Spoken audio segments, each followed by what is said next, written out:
আসসালামু আলাইকুম বন্ধুরা, কেমন আছেন? আল্লাহর রহমতে ভালোই আছেন। আমিও আল্লাহর রহমতে ভালোই আছি।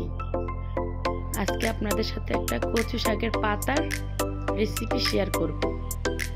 প্রথমে কচু শাকটা দিয়ে দিলাম, কিছু পেঁয়াজ দিলাম, রসুন দিলাম বেশি করে, কাঁচামরিচ দিলাম, লবণ দিলাম, দিয়ে একটু পানি দিয়ে সেদ্ধ করে নিব।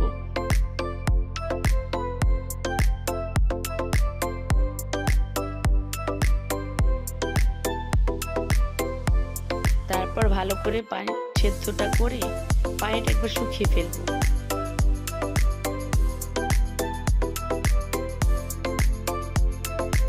তারপর কড়াইতে তেল দিয়ে দিলাম, কিছু শুকনো মরিচ দিলাম, ভালো করে ভেজে লাল করে রসুন আর পেঁয়াজ দিয়ে দিলাম। বেশি করে রসুন দিবেন, তাহলে কচু শাকটা ভালো লাগবে।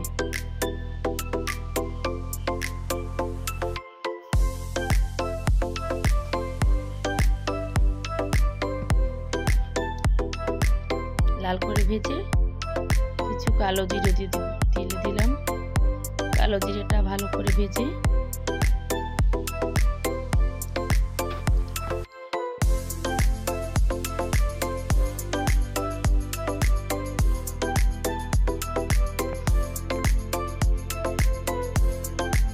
কচু শাকটা দিয়ে ভালো করে মিশিয়ে একবারে সুন্দর করে একবারে ছেঁচে ভালো করে একদম মিশিয়ে নেবেন। তারপর পরিবেশন করুন, খেয়ে দেখবেন বন্ধুরা, খুব ভালো লাগে। বন্ধুরা, আমার ভুল ত্রুটি হলে ক্ষমা দেখবেন।